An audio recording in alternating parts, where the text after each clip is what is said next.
আমি আজকে অনেকগুলো মাংস রান্না করছি। অনেকগুলো বলতে অনেকগুলা 2 কেজির উপরে 2.5 কেজি মতো 3 কেজি মতো মাংস রান্না করছি।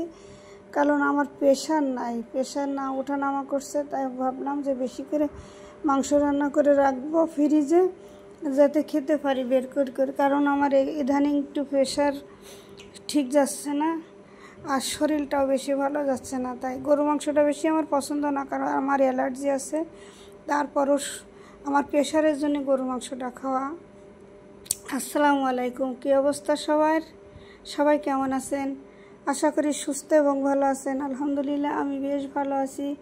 এই যে ভালো আছি এই জন্য মাংস রান্না করছি, মাংস খাচ্ছি। এই যে মাংস খেয়ে কিন্তু আমি ফুলফিল ভালো হব। খাওয়া দাওয়ার শেষে বেড়াতে যাব, এই মুহূর্তটা আপনাদের সঙ্গে শেয়ার করব। এই যে গরু মাংস রান্না করছি আজকে অনেকগুলা, এবং বেশি বেশি করে খাবো, প্রেশার যাতে উঠে যায় সেই চেষ্টাই করছে আর কি। আসলে কি জানেন, ইদানিং এমনই হচ্ছে, কেন তা জানি না, প্রেশার ওঠানামা করছে। আর আমি একটু যদি খারাপ চিন্তা বা দুশ্চিন্তা করি তখন এমনই হয়। এমন হয় কেন জানি না। বেশি খারাপ লাগে আমার বিকালে ঘুম থেকে উঠলে। বিকালে যখন আমি ঘুম পড়ি, দুপুরে ভাত খাওয়ার পরে উঠলে না ভীষণ মন খারাপ হয়।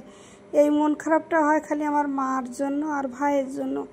ভীষণ একা একা লাগে, খুব খারাপ লাগে, আমি বোঝাতে পারবো না, এমন খারাপ লাগে। প্রায় আমি বলি দুপুরে খেয়ে আমি আর কখনো ঘুমাবো না। ঘুম থেকে উঠলে মনে হয় যেন আমি একটু কান্না করতে পারতাম, তাহলে মানে ভালো হতো। আসলে কি জানেন, মার জন্যই খুব খারাপ লাগে।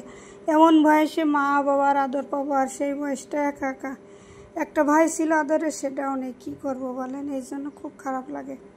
মাঝে মাঝে যখন একা বসি তখন আরও বেশি খারাপ লাগে, যে আসলে নিজের বলতে কেউ নেই। কি করব বলেন, সবই আল্লাহর ইচ্ছা।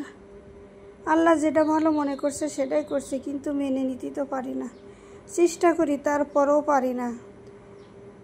যখন মা মারা গেছিলো তখন ভাইটা রেখে গিয়েছিল, কিছুদিন পর ভাইটাও মারা গেল। তারপরও কী করে শান্ত থাকি বলেন? শান্ত থাকা যায় না। আর ভাইটা ছিল ভীষণ আদরের, সে কথা কি বলবো। ওর কখনো মাটিতে নামায়নি যে ধুলা লাগবে। সেই ভাই আমার নাই, তাহলে কি কষ্ট লাগে বলেন। এই যে বলতে বলতে কথা বলতে বলতে আবারও চলে আসলাম বেড়ানোর। এই যে কত সুন্দর একটা বেড়ানোর জায়গা দেখেন, সেই মুহূর্তটা আপনাদের সঙ্গে শেয়ার করব। অনেক সুন্দর একটা জায়গা। আমি আর আকাশবাবু আসছি এখানে, আমরা অনেকবার আসছি কিন্তু ভিডিও করি না, এবার করছি। অনেক সুন্দর একটা জায়গাটা আসলে আপনাদেরও মন ভালো হয়ে যাবে। সবাই বেড়াতে আসবেন এখানে। জায়গাটা কিন্তু খুব ভালো। সবাই ভালো থাকবেন, সুস্থ থাকবেন।